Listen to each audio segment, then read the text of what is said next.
প্রেসিডেন্টের কাছে কত চিঠি আসে আর চিঠিগুলো যায় কই, একজন ডাইরেক্টর উনি এটা দেখেন। এরপরে সবগুলা শেড ধরে বিক্রি হয় পুরান ঢাকায়। এই রিপোর্ট ছাপার মতো আগুনের মতো অবস্থা, যে প্রেসিডেন্টের কাছে লেখা চিঠি জালমুড়ি ঠোঙ্গায় পরিণত।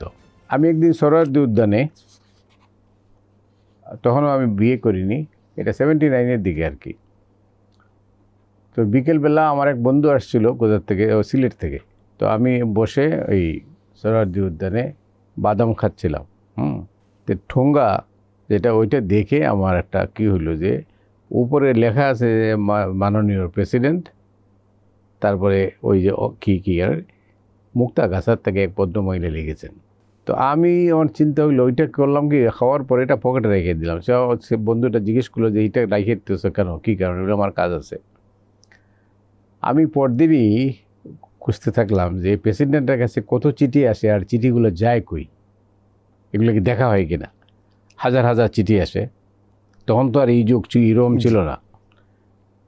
তো আমি, আর এই চিঠি দেখার দায়িত্ব কেউ আছে কিনা, তা আমি খুঁজে দেখলাম যে বঙ্গভবনে এটা একজন দায়িত্বে আছে, একজন ডাইরেক্টর, উনি এটা দেখেন, ওনার কাজ হচ্ছে এগুলা রিভিউ করা, এটা সেটাই।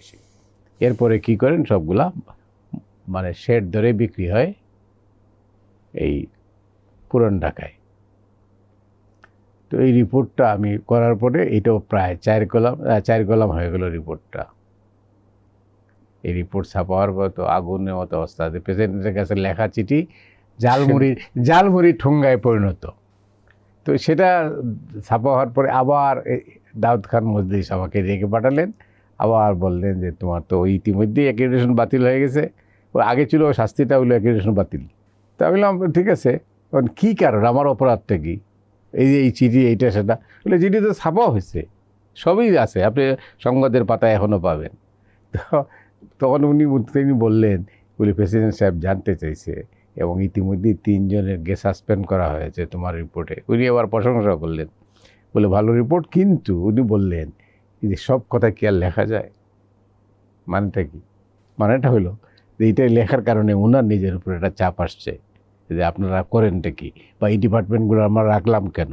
প্রেসিডেন্টের কাছে যে চিঠি আসছে, মানুষ অভাব চিঠি লেখে না, জেনুইন চিঠি। অনেক সময় অনেক খবর তো আমরা লিখি এই সমস্ত চিঠিপত্র থেকে।